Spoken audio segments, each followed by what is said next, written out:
نہیں لیکن ماں باپ کے لیے بہت بڑا عذاب ہے اور مجھے اس کا پورا ایکسپیرینس ہے. تو انشاءاللہ میں آپ کا نوٹ کر لیں گے, آپ کو جو بھی ہم کر سکے کریں گے جی آپ کے لیے. جی پرائم منسٹر صاحب, اس سے ملتا جلتا ایک اور سوال آیا, انہوں نے بھی بتایا کہ حالات ایسے نہیں ہے کہ وہ افورڈ کر سے. یہ سوال سوشل میڈیا پر ایک نہیں کئی دفعہ آیا کہ یہ بتائیں کہ مہنگائی جو ہے اس پہ کیسے قابو پائیں گے. مہنگائی جو ہے اس سے ہمارے بہت برے حالات ہیں اور ہمیں آپ میں امید تو نظر آتی ہے لیکن مہنگائی جو ہے وہ کم نہیں ہو رہی.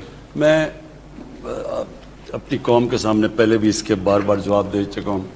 دیکھیں یہ مجھے سب سے زیادہ چیز جو رات کو اگر مجھے نیند نہیں آتی تو اسی چیز پہ آتی ہے, مہنگائی کے اوپر. اور مہنگائی خاص طور پہ ان چیزوں پہ جو کہ عام آدمی استعمال کرتا ہے, گھی ہے, آٹا ہے, چینی ہے, دالیں ہیں. یعنی یہ ایک عام آدمی کی جو استعمال کی چیزیں جب یہ مہنگی ہوتی ہیں تو یہ اس کا بہت زیادہ بوجھ پڑ جاتا ہے ان لوگوں کے اوپر جو کہ تنخواہ دار ہیں, جو کہ مزدور ہیں. اور یہ ایک قوم جو اپنے ان لوگوں کا دھیان نہ رکھ سکے وہ سویلائز قوم نہیں ہوتی. میں کبھی بھی ایک قوم کو اگر آپ نے جائزہ لینا ہونا کہ قوم کتنی سویلائز ہے, مہذب معاشرہ کیا ہے, تو جتنی اس میں زیادہ انسانیت ہوتی ہے. کبھی بھی آپ ایک قوم کے امیر لوگ کیسے رہتے ہیں اس پہ قوم کے اوپر نہ فیصلہ کریں کہ وہ قوم کدھر کھڑی ہے, اس کے غریب لوگ کیسے رہتے ہیں. تو میرے لیے یہ سب سے بڑا رائے ہے کیونکہ یہ مہنگائی ایک ایسی چیز ہے اور خاص طور پہ یہ جو کھانے پینے کی چیزوں پہ. لیکن میں آپ کو صرف یہ یقین دلانا چاہتا ہوں کہ یہ جو ہم اس کا طریقہ سب سے بڑا یہ ہے کہ ہم اپنا جو ایگریکلچر ہے زرعی اصلاحات صحیح کریں, کسانوں کی مدد کریں تاکہ پیداوار بڑھ جائے. جتنی پیداوار بڑھتی جائے گی اتنی مہنگائی آپ کی کم, کھانے پینے کی چیزوں کی کم ہوتی جائے گی. اور اس کے لیے جو ہم اب کسان کارڈ لے کے آ رہے ہیں یہ بڑی خاص چیز ہے. ہمارا جو تقریباً 65% کسان ہے وہ 5 ایکڑ کی زمین سے کم اس کے پاس زمین ہے. تو چائنا نے بھی جب غربت کم کی تھی انہوں نے ان لوگوں کی مدد کی تھی. اب ان کے پاس اتنے وسائل نہیں ہیں کہ یہ اپنی زمین پہ پیسہ خرچ کر سکیں, پیداوار بڑھا سکیں. تو اس کے لیے ہم کئی قدم اٹھا رہے ہیں.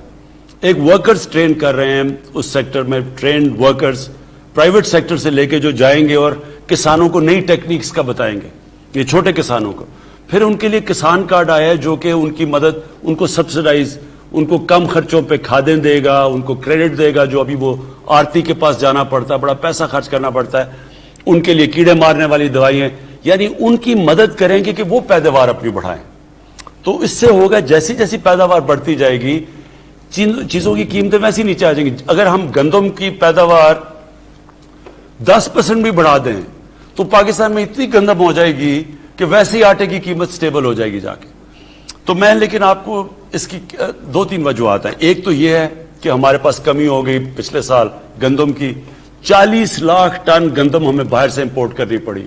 باہر گندم زیادہ مہنگی تھی اور میں جب گندم مہنگی ہوتی ہے باہر سے تو یہ ہو ہی نہیں سکتا کہ پاکستان کی گندم مہنگی نہ ہو, یعنی ہمارا آٹا مہنگا نہ ہو. دوسری چیز یہ جو ہم چیز کر رہے ہیں آپ کے کسانوں سے سیدھا ڈائریکٹ اٹھا کے ریٹیل, یعنی جو شہروں میں ان کی پیداوار آئے, اس سے بہت زیادہ قیمتیں نیچے آ جائیں گی. یہ بھی ایک طریقہ ہے. اس میں کولڈ ایک سٹوریج علیحدہ ہو تاکہ وہ اپنی چیزیں سٹور کر سکیں, ٹرانسپورٹیشن ہے. پھر وہ ڈائریکٹ یعنی جو بیچ میں پیسہ بنتا ہے وہ نہ بنے, وہ کسان کا بھی فائدہ ہو اور سستی چیزیں ملے شہر میں. لیکن میں آپ کو صرف ایک چیز بتانا چاہتا ہوں کہ ایک سال میں دنیا میں کیا ہوا ہے. اب ہم جو چیز امپورٹ کرتے ہیں وہ تو باہر سے آتی ہے, اور ادھر کیا ہوا ہے. جون 20 سے لے کے مئی, اس سال کی مئی تک, یعنی پچھلی جون سے لے کے اس مئی تک تقریباً ایک سال میں تیل کی قیمت 100% بڑھ گئی. یعنی کہ ایک وقت پہ تیل تھا تقریباً 34 روپے کا اور اب پہنچ گیا ہے تقریباً 67 روپے کا. تو پاکستان میں تیل اس دور پہ کتنا بڑھا کیونکہ ہم نے پوری کوشش کی کہ لوگوں کے اوپر نہ اس کا اثرات جائے. اگر ہم تیل بھی 100% پیٹرول اور ڈیزل بڑھا دیتے تو ساری ٹرانسپورٹ مہنگی, ہر چیز مہنگی ہو جانی تھی. ہم نے صرف 11.18% تیل بڑھایا ہے. جبکہ دنیا میں وہ 100% بڑھا ہے ایک سال میں. پھر پام آئل, یہ جو گھی مہنگا ہو گیا, گھی دنیا کے اندر کیونکہ ہم باہر سے سارا ہمارا پام آئل پتہ نہیں 4.5 ارب یا 5.5 ارب کی ہمیں امپورٹ کرتے ہیں پام آئل کی, تو دنیا میں پام آئل بڑھا ہے 70%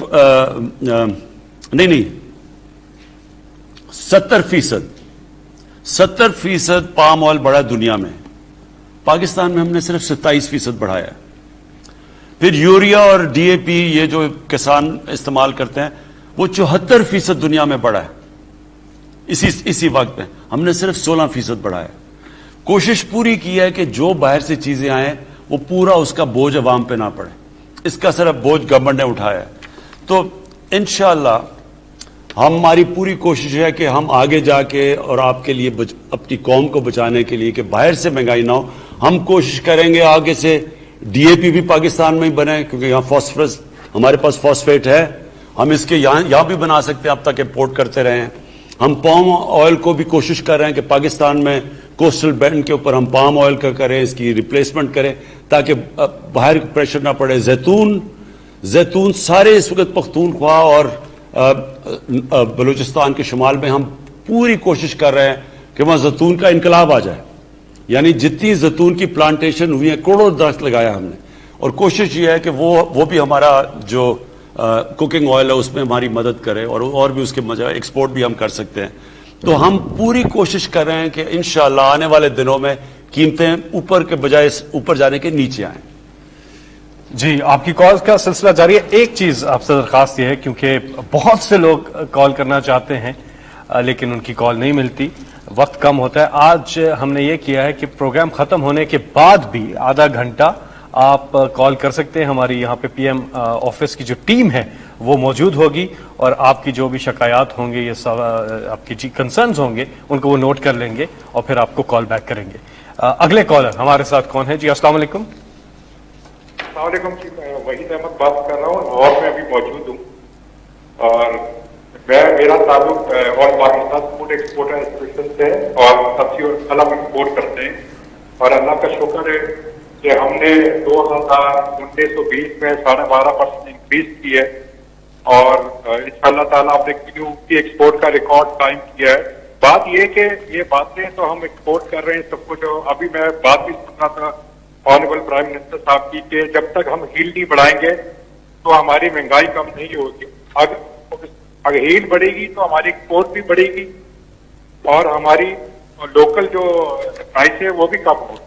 تو ہم یہ چاہتے ہیں کہ ہم نے جو ہارٹیکلچر ویژن 10 سال کا پلان بنایا ہے, جس میں ہم کہہ رہے ہیں کہ پاکستان کی ایکسپورٹ آج $730 ملین کی ہے, اس کو کس طریقے سے 2 سال میں 1 ارب, 5 سال میں 2.5 ارب, اور 10 سال میں کس طرح 6 ارب, اور لوگوں کو جاب جنریشن بھی ادھر ہوگی. جتنا ایگریکلچر میں اپارچونیٹی ہے جاب جنریشن میں, دوسرے سیکٹر میں نہیں ہے. تو ابھی ہمیں تو لگ رہا ہے کہ ہم ایکسپورٹ بڑھ رہے ہیں, مگر ہماری فروٹ اینڈ ویجیٹیبل کی باسکٹ بہت چھوٹی ہے. ہمیں پروڈکٹ ڈیولپ کرنا پڑے گا, اور اس سے کیا ہوگا, ہماری ہیل جب بڑھے گی. میں آپ کو مثال مینگو کی, اگر پاکستان میں 1 ایکڑ میں ہم 3.5 ٹن نکال رہے ہیں, دنیا 15 سے 20 ٹن نکال رہی ہے. سیب جو ہے 1 ایکڑ میں جو ہم اپنا 1 ٹن نکال رہے ہیں, دنیا اس میں 10 ٹن نکال رہی ہے. بہت پیچھے دنیا سے. میرا یہ کہنا ہے کہ ہم اپنی ریسرچ اینڈ ڈیولپمنٹ کو فوکس کریں اور نیو ورائٹیز پہ کام کریں. ہم یہ سمجھتے ہیں کہ ہم اپنی 22 کروڑ عوام کو بھی کھلا سکتے ہیں اور دنیا کو بھی کھلا سکتے ہیں. اور ہم نے اپنی کاربٹ میں 2019-20 میں جو ہمیں پرابلم تھے ایکسپورٹ کے, اتنے بڑے ایشو تھے, ایئر لائن کے ایشو تھے, بارڈر کے ایشو تھے, مگر ہماری منسٹری نے مدد کر کے مسئلے حل کیے, اور ہم نے اپنے ایکسپورٹ 12.5% انکریز کیے, ریکارڈ ایکسپورٹ پاکستان. جی, آپ کی جو یہ بات آپ نے کہی کہ ریسرچ کرنی چاہیے, ہمیں دیکھنا چاہیے کہ پاکستان میں اور کون سے ہم ویجیٹیبلز اگا سکتے ہیں. اب دیکھیں نا, زیتون ہے, اب یہ ہمیں کیوں نہیں سمجھتی کہ ہمارے ملک میں جتنی زیتون کی پوٹینشل ہے ہم دنیا کو ایکسپورٹ کر سکتے ہیں, اور وہ بہترین آئل ہے. زیتون کا جو تیل ہے وہ مہنگا سب سے زیادہ ہے وہ. تو اب ایک دم فیصلہ پختونخوا میں ہوا, اور اب یہ ساری جگہ زیتون لگنا شروع ہو گیا, اور انشاءاللہ آپ دیکھیں گے 2-3 سال کے اندر ہم اس پوزیشن میں آ جائیں گے کہ زیتون ایکسپورٹ کر سکتے ہیں. اسی طرح ایک جو سبزیوں میں جو سب سے, جس کو کنگ آف ویجیٹیبلز کہتے ہیں, وہ ہے ایووکاڈو. اب پاکستان میں بہترین جگہ ہے ایووکاڈو لگانے کی. میں نے اپنے گھر میں لگائے ہیں, تو میں تو حیران ہو گیا ہوں کہ جس طرح کے وہ ایووکاڈو ہو گئے ہیں. اب ہم یہ ساری جگہ لگا سکتے ہیں. وہ سب سے مہنگا پھل ہے, ویلیو ایڈڈ ہے, ہم یہ بیچ سکتے ہیں. میرا کہنے کا مقصد یہ ہے کہ ہمارے ملک میں 12 موسم ہیں, 12 کلائمیٹک زونز ہیں ہمارے. ہم کوئی چیز بھی اگا سکتے ہیں. یعنی دنیا میں جو چیزیں, ہمیں کوئی ضرورت ہی نہیں کوئی چیز امپورٹ کرنے کی. مسئلہ یہ ہے ہم نے کبھی اس کے اوپر توجہ نہیں دی. اب ہم پوری طرح ان چیزوں کے, مثلا شوگر بیٹ ہے, یہ ایک شوگر کین کو کئی جگہ پہ ریپلیس کر سکتی ہے, پانی بھی کم لیتی ہے, کم ٹائم میں تیار ہو جاتی ہے. اور ہم جب گنا ہے وہ زیادہ مہنگا ہے, اس کے پانی زیادہ استعمال ہوتا ہے, ڈیوریشن لمبا ہے. کبھی کسی نے اس کے اوپر توجہ نہیں دی. انشاءاللہ ہمارا پورا کام ہو رہا ہے کہ اگر ہم نے اپنے لوگوں کو, ہماری بڑھتی ہوئی آبادی ہے, ان کو کھلانا ہے, تو نئی نئی چیزیں لانی پڑیں گی, نئی سوچ آنی پڑے گی. اور پھر اس میں ریسرچ, جو آپ نے اصل بات کی کہ ہمارا اچھا بھلا ایک وقت پہ فیصل آباد کی جو ایگریکلچر یونیورسٹی تھی وہ بڑی مانی جاتی تھی, اس میں بڑا زبردست کام تھا. آہستہ آہستہ ریسرچ بھی ختم ہو گئی, سیڈ ڈیولپمنٹ پہ, بیجوں کے اوپر بھی کام نہیں کیا. ہندوستان میں وہ 7 والا پنجاب ہے, وہاں وہ زیادہ پیداوار ہے, ان کی ہماری کم ہے. ہم ہندوستان والی پیداوار لیں تو ہم گندم ایکسپورٹ کر سکتے ہیں, اور بھی چیزیں. سو اینی وے اس کے اوپر انشاءاللہ ہم کام کر رہے ہیں. جی پرائم منسٹر صاحب, اب ہم آگے بڑھیں گے. ایک سوال ہے سوشل میڈیا پہ احتساب کے حوالے سے, لیکن ہمارے ساتھ ایک کالر ہیں, آج کے اس پروگرام کے آخری کالر, لیکن پروگرام ختم ہونے کے بعد آپ اپنے ریکارڈ کروا سکتے ہیں میسجز جو بھی ہوں ادھر آفس میں. جی السلام علیکم. جی وعلیکم السلام. جی کون بات کر رہی ہیں, کہاں سے؟ میں عائشہ بات کر رہی ہوں, میں کوئٹہ سے بلانگ کرتی ہوں. پرائم منسٹر عمران خان صاحب سے بات کرنی. جی عائشہ بولیں. جی خان صاحب, پہلی بات تو یہ کہ آپ کی عوام آپ سے بہت پیار کرتی ہے, ان کے ایون بچے بھی آپ سے بہت پیار کرتے ہیں. آپ جو اقدامات کر رہے ہیں ہمیں آپ پہ پورا بھروسہ ہے, لیکن مسئلہ اتنا بڑا ہے کہ کہیں سنوائی نہیں ہوتی ہے. میں بیوہ ہوں, میری والدہ بھی بیوہ ہے, اور کوئی میرا بہن بھائی نہیں ہے. 3 سال کا میرا بیٹا ہے. 65 سال کی ٹیچنگ کی کمائی سے میری والدہ نے سنگل سٹوری گھر بنایا DH ڈیبر میں, لاہور میں, اور اس کو 2019 میں کرائے پہ ہم نے دیا. وہ انہوں نے قبضہ کر لیا. SSP کا بھائی تھا شیخ عمر صاحب نے میرا 2020 میں دسمبر میں میرا قبضہ چھڑوایا. اللہ تعالیٰ انہیں صحت تندرستی دے, عزت دے. لیکن وہ بندہ نتیجے میں مجھے 5 لاکھ کا مقروض کر کے چلا گیا. شیخ عمر صاحب نے ہدایت کی تھی کہ ان کا مسئلہ حل کروائیں, لیکن ان کی ٹرانسفر ہو گئی. جو نئے CCPO صاحب تھے انہوں نے بھی ہدایت کی. اب وہ صرف اب تک جو ہے ہدایت ہی چل رہی ہے. SSP کے بھائی ہونے کے ناطے کوئی مسئلہ حل نہیں ہوا, اور نتیجہ یہ نکلا کہ میری والدہ نے اتنی ٹینشن لی کہ وہ کینسر پیشنٹ ڈائگنوز ہو گئی ہیں. میرے پاس کفن کے بھی پیسے نہیں, اور میں نے بینک سے لون لے کر اپنی والدہ کا علاج کروا رہی ہوں. آپ مجھے بتائیں, بچے کو پالوں, پیسے لوگوں کے دوں میں, یا میں لون کے پیسے دوں؟ کم سے کم میرے پیسے تو مجھے دلوائیں, میں کیا کروں؟ اور کم سے کم سوسائٹی اتنی بڑی ہے, اس کو اس چیز کا پابند بنائیں کہ جس طرح عسکری سوسائٹی وہ رینٹ کے معاملات کو دیکھتی ہے تو یہ بھی رینٹ کے معاملات دیکھے. اور کم سے کم آپ چیف جسٹس کو ہماری اپیل پہنچائیں کہ ہمیں کس بات کی سزا دی جاتی ہے, کیوں اسٹے دیا جاتا ہے ایسے لوگوں کو, کس بات کا اسٹے دیا جاتا ہے. میں آپ یقین کریں, کووڈ میں کوئٹہ سے لاہور پورا 1 سال میں ہاسٹل میں خوار ہوتی رہی. پورا 1 سال ایک کمرے میں ہاسٹل میں اپنی والدہ اور بچے کے ساتھ میں رہی ہوں کہ میرا گھر کسی ٹائم چھوٹ جائے, لیکن کچھ نہیں ہوتا تھا. آپ کے نمائندوں کے پاس بھی میں گئی, ذلیل ہوتی تھی میں. جی دیکھیں, یہ میں نے اپنے پچھلے 30 سال میں کتنی دفعہ اس طرح کی کہانیاں سنی ہیں, اور یہ آپ بات ٹھیک کہہ رہی ہیں کہ ہمارا جو سسٹم ہے, جو انصاف کا نظام ہے, وہ آہستہ آہستہ کام کرنا چھوڑ گیا. اور وہ جو انصاف ہوتا ہے نا جی, میں آپ کو پہلے سمجھا دوں انصاف ہوتا کیا ہے. انصاف تو کمزور کو چاہیے ہوتا ہے, طاقتور تو اپنے آپ کو قانون سے اوپر چاہتا ہے کہ قانون اس کے لیے ہونا. یہ جو سارا مافیاز ہیں پاکستان میں, جو اس وقت سب اکٹھے ہوئے ہیں کہ کسی طرح یہ گورنمنٹ چلی جائے, ان کی کیا مسئلہ کیا ہماری گورنمنٹ سے؟ ان کا مسئلہ یہ ہے کہ قانون کے اوپر رہنا چاہتے ہیں, اور اگر یہ قانون کے اوپر رہتے ہیں تو یہ ملک آگے اس لیے نہیں بڑھ سکتا کیونکہ کوئی بھی دنیا میں جس ملک میں قانون کی حکمرانی نہیں ہوتی وہ ملک آگے نہیں بڑھ سکتا. جتنے بھی ملک آگے بڑھے ہوئے ہیں, کیونکہ جس کا بھی واسطہ پڑا ہے باہر ایڈوانس سویلائز ترقی یافتہ ملکوں کو دیکھنے کا, تو ان میں ایک چیز ہوتی ہے قانون کی حکمرانی. کوئی قانون کے اوپر نہیں. وہاں مافیاز نہیں کام کر سکتے, وہاں قبضہ گروپ نہیں چل سکتا, وہاں آپ کو سفارشیں نہیں چاہیے ہوتی. آپ کو پرائم منسٹر کو ٹیلی فون کر کے نہیں بتانا پڑتا کہ جی میرے گھر کے اوپر قبضہ ہوا ہے اور کسی طاقتور نے, اور ہم ہیں بھی, اور اگر کوئی آدمی بھی نہیں ہے گھر میں مدد کرنے والا تو ان کا کیا بنتا ہے. یہ ساری جو جنگ ہے جس کے لیے میں پالیٹکس میں آیا تھا, انصاف کی تحریک, اس ملک میں کمزور کی حفاظت کرنے کے لیے, کمزور کو اور طاقتور کو قانون کے نیچے لانے کے لیے یہ سٹرگل ہے. یہ ساری جو پی ڈی ایم ہے یہ چاہتی ہے ہم قانون کے اوپر ہو, ہم جو مرضی کریں. کیسز پرانے بنے ہوئے ہیں لیکن ہم ان کو معاف کر دیں, نہیں تو گورنمنٹ کرا دیں گے. یہ بھی وہ شوگر مافیا ہے, انہوں نے کہا جی ایف آئی او کون ہوتی ہے ہمارے اوپر کرنے کے لیے. وہ انہوں نے جب شوگر ایسوسی ایشن نے ایف آئی او کو خط لکھ دیا کہ تم اگر کرو گے ہم چینی کی قیمتوں پر بڑھا دیں گے اگر ہمارے اوپر کارروائی کرو گے. یہ ہر جگہ لوگ بیٹھے ہوئے ہیں.